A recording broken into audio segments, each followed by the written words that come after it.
Inilah aksi Wakil Ketua Dewan Pembina Partai Solidaritas Indonesia PSI Grace Natali dan anggota Dewan Pembina PSI Isyana Bagus Oka saat menghampiri moderator debat ketiga Capres 2024 saat jeda iklan.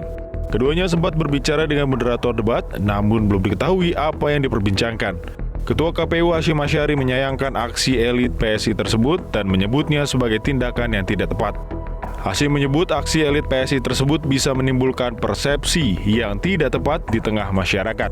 Hasyim menambahkan pihaknya akan mendalami aksi elit PSI tersebut untuk memutuskan apakah perlu diberikan teguran atau tidak. Baliho anggota caleg DPR RI Sumatera Utara Prananda Surya Paloh di Kota Medan, Sumatera Utara banyak dirusak oleh orang tidak dikenal. Salah satu baliho yang dirusak seperti di Jalan Juanda, Kota Medan, saat tim PSP Center lakukan patroli untuk pemasangan baliho. Kerusakan baliho ini sudah sering kali ditemukan di setiap kecamatan di Kota Medan hingga Deli Serdang dan Serdang Bedagai. Dengan menggunakan alat seadanya, baliho yang rusak diperbaiki oleh tim PSP Center. Menurut salah satu warga, perusakan baliho ini tidak kali ini saja terjadi, namun sudah banyak baliho yang rusak di beberapa tempat. Ya, seharusnya nggak kayak gitu, adil lah. Sementara yang apa dari yang lain tuh nggak diapa-apain. Kemarin juga dikempesin, ya kan, ban-ban mobil, kan kayak gitu. Yang lainnya kok nggak apa-apa. Dari orang kan adil lah, itulah istilahnya. Banyak Bu yang baliho dirusak ya? Banyak juga depan rumah aja pun ada yang ada yang diambil. Berarti nggak tahu siapa yang ngambil. Berarti nggak ini aja ya? Nggak, banyak. Banyak ya. Itu di daerah kecamatan mana Bu? Yang di daerah juga ada di Salik Seberang, ada di apa kayak gitu. Gitu ya. Ada di Percut juga kan. Sementara di Garut, Jawa Barat, sejumlah pegawai honorer Satpol PP mendeklarasikan diri mendukung Gibran Raka Buming Raka. Dalam narasi video ini mereka mengatakan berasal dari Forum Bantuan Polisi Pamong Praja Kabupaten Garut. Menindaklanjuti video yang viral tersebut, Polisi Pamong Praja Pol PP Jawa Barat sudah menindak tegas belasan anggota honorer Pol PP Kabupaten Garut yang terlibat. Tindakan tegas tersebut berupa menonaktifkan para anggota honorer tersebut selama 3 bulan. Pemirsa, untuk membicarakan banyaknya pelanggaran di masa kampanye serta berbagai masalah pada logistik pemilu, kami telah terhubung dengan Sekjen Komite Independen Pemantau Pemilu, Kaka Suminta. Selamat pagi, Pak Kaka. Selamat pagi Bang Ferdian, selamat pagi Mbak, selamat pagi Metro TV. Iya, selamat pagi Pak Kaka. Pak Kaka, di era media sosial seperti ini kan kita lebih mudah memetakan ya Pak pelanggaran-pelanggaran pemilu di saat ini. Seperti kemarin video viral ASN, kemudian juga Satpol PP dan juga ada beberapa tim ses ketika lagi debat ketiga kemarin. Nah, bagaimana menyikapi ini Pak Kaka? Ya, saya pikir yang paling utama adalah ada 3 hal. Pertama adalah para aktor ya. Para aktor itu diantaranya adalah para kandidat dan timnya. Kemudian kedua adalah penyelenggara pemilu. Dan kemudian aktor yang di luar itu, termasuk pemerintah atau pemegang kekuasaan.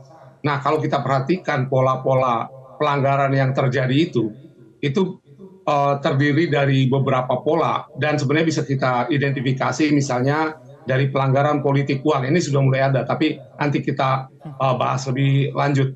Nah, kemudian kedua adalah soal alat peraga. Itu cukup banyak sekali terjadi, baik pemasangan alat peraga kampanye yang tidak tepat atau salah, ataupun perusakan alat peraga kampanye. Dan yang ketiga, saya pikir ini adalah penting sekali, tentang netralitas penyelenggara pemilu. Nah, salah satu di dalamnya juga ada netralitas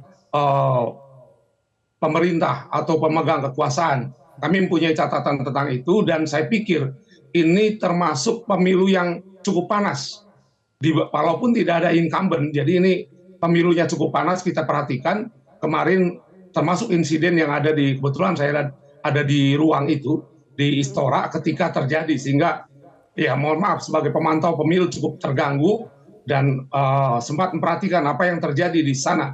Oh, ternyata ada yang mendatangi ke meja dari dari moderator. Ini yang mengagetkan saya, dan memang karena memang terjadinya agak punya jarak, saya tidak bisa mengamati. Baru setelah itu baru lihat, oh ternyata ada sesuatu yang saya pikir perlu kita sesalkan. Itu diantaranya. Nah, tapi yang juga mengkhawatirkan adalah soal netralitas pemerintah. Dalam hal ini juga tentang netralitas mulai presiden sampai tadi ada Satpol PP.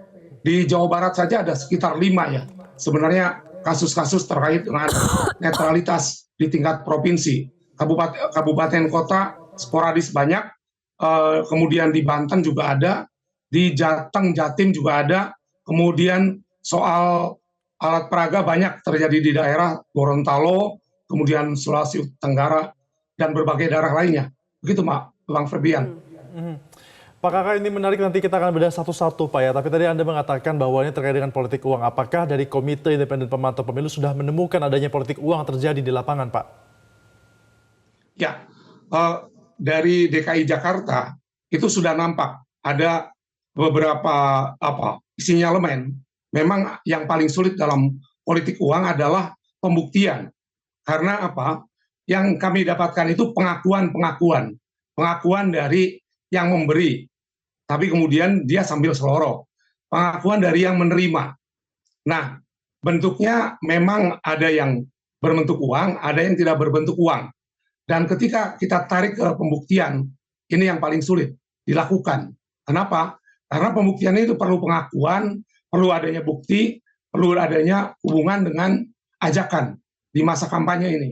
Tapi kalau kita perhatikan, misalnya Bang Ferdian, dari apa yang disampaikan oleh PPATK, bahwa jumlahnya ratusan miliar, bahkan triliun. Nah, ini tidak tergambar dari LADK, laporan awal dana kampanye. Salah satu partai, misalnya laporan terakhir yang saya dapatkan, itu hanya 180.000 LADK-nya. Sementara baliho-balihonya itu tersebar begitu banyak. Ini artinya banyak yang tidak dihitung. Kami sedang menganalisa dan tidak bisa selesai sebelum masa kampanye selesai. Jadi sinyalemennya ada, terkonfirmasi dengan PPATK, tapi pembuktiannya ini yang memang memerlukan upaya keras dari pemantau, dan saya pikir pengawas juga harusnya tidak tinggal diam, karena pengawas itu ada sampai ke tingkat Panwas kelurahan. Agak kurang bisa dipahami kalau teman-teman Panwas yang tersebar di seluruh kelurahan dan desa ini tidak menemukan. Itu saya pikir. Money politik, kemudian juga ada pengerusakan baliho, dan juga ada beberapa tim ses yang mungkin kurang etik begitu ya dalam mendukung paslonnya. Ini apakah Bawaslu sudah tegas menindak pelanggaran-pelanggaran ini, Pak Kakak? Ya, saya terus terang masih kurang puas, tidak puas dengan apa yang kinerja Bawaslu. Karena apa? Mulai pelanggaran alat peraga kampanye, misalnya pemasangan, ada di Videotron, itu di pos polisi, kemudian ada di tempat-tempat yang terlarang, itu tidak dilakukan semacam penertiban. Ada juga yang di Batam itu ditertibkan, tapi kemudian Bawaslu-nya justru mendapat tekanan dalam tanda kutip. Bahkan dilaporkan, yang saya dapatkan itu informasi dilaporkan. Nah, soal kerusakan ini, saya pikir Sumatera Utara ada laporan, kemudian juga Jawa Barat juga ada laporan tentang perusakan. Nah, saya pikir bagaimana kita mendorong Bawaslu dengan tadi waktu pernyataan Bang Puadi juga saya agak menyesalkan ya.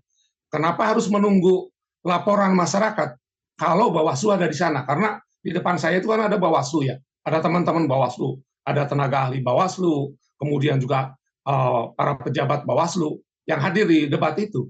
Nggak perlu ada laporan masyarakat, sudah bisa menilai terjadi pelanggaran atau tidak ketika seseorang atau beberapa orang mendatangi meja dari tempat duduknya moderator misalnya. Nah, pelanggaran-pelanggaran ini saya pikir harus bisa di-capture harusnya oleh Bawaslu. Jadi dalam hal ini saya mendorong teman-teman Bawaslu, teman-teman yang di Tamrin, untuk secara keseluruhan memperhatikan, dan mereka mengatakan juga ada pengawasan yang aktif atau pengawasan yang proaktif yang dilakukan tidak harus menunggu laporan. Tetapi saya juga berharap bagi yang dirugikan, seperti tadi kita perhatikan di Medan itu melaporkan kepada Bawaslu karena tidak sekedar hanya selesai diperbaiki misalnya, tetapi juga ini pertama tidak boleh terulang, kedua harus ketemu siapa pelakunya agar ada efek jera.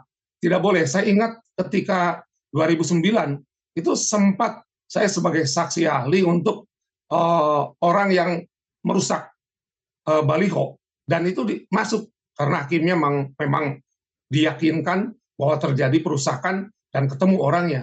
Nah, ini kan akhirnya tidak ada saat itu di daerah itu tidak terjadi lagi perusakan baliho.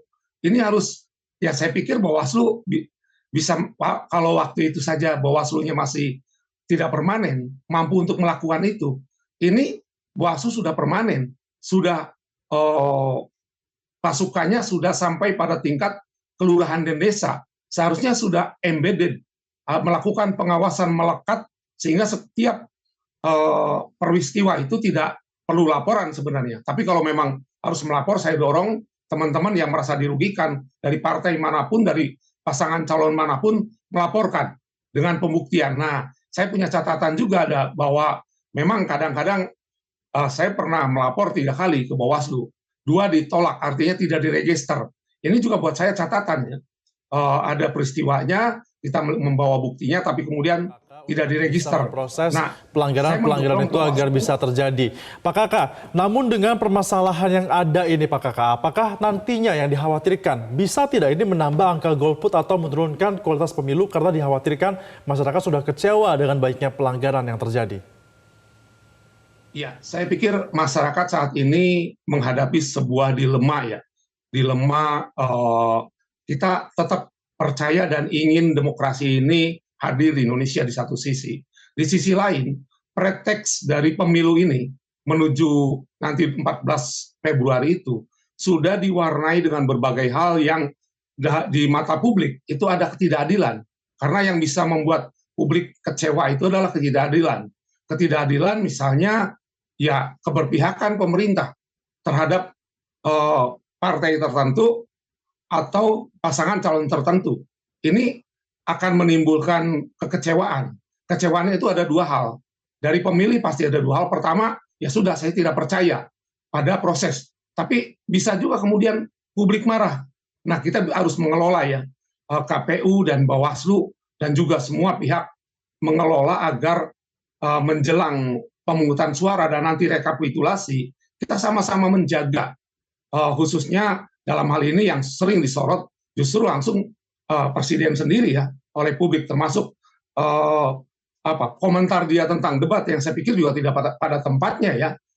Ketika seorang presiden dia masih sebagai kepala negara kemudian mengomentari debat walaupun diklarifikasi, tetapi klarifikasi itu memperkuat kesan publik bahwa yang harus dihindari oleh seorang kepala negara adalah kesan bahwa pemerintah mengintervensi. Itu yang saya pikir harus dilakukan, apalagi kalau ditambah dengan berbagai pelanggaran yang marak, yang impunity atau tidak terhukum. Begitu, Bung Frian. Iya, kalau pemerintah pusat berarti harus siapa nih Pak Kakak yang harus menegurnya kalau misalnya Bawaslu sendiri tidak bisa? Ya, sebenarnya dalam hal tertentu tentu saja kalau misalnya orang yang berada di pemerintahan, berada di istana, berada di gubernur, berada dimanapun, ketika melakukan pelanggaran pemilu, maka dia tidak kebal terhadap hukum. Bisa dilakukan. Tapi tentu saja kita berpikir sebaiknya tidak demikian, karena itu tidak elok untuk Indonesia kan. Maka kita sama-sama mengingatkan agar kita berlaku elok lah semuanya. Agar kesan publik ini tidak semakin buruk. Pemilu ini mari kita jaga kesannya tidak. Dan kita sayang pada semuanya, termasuk sayang kepada Presiden. Agar Presiden memang memberikan legasi yang baik terhadap proses pemilu di akhir masa jabatannya. Sehingga nanti akan dikenang sebagai Presiden yang menjaga demokrasi. Tapi sayangnya ini juga tidak mudah ya. Makanya tentu saja harus sekuat tenaga Presiden dan orang-orang sekitarnya itu menjaga. Oke, baik. Proses masih 1 bulan lagi pemungutan suara. Semoga pemilu masih bisa berjalan dengan sehat dan juga sportif ya Pak Kakak. Terima kasih Pak Kakak Suminta selaku Sekjen Komite Independen Pemantau Pemilu sudah bergabung bersama kami. Selamat kembali beraktivitas Pak Kakak. Terima kasih. Jelajahi cara baru mendapatkan informasi. Download Metro TV Extend sekarang.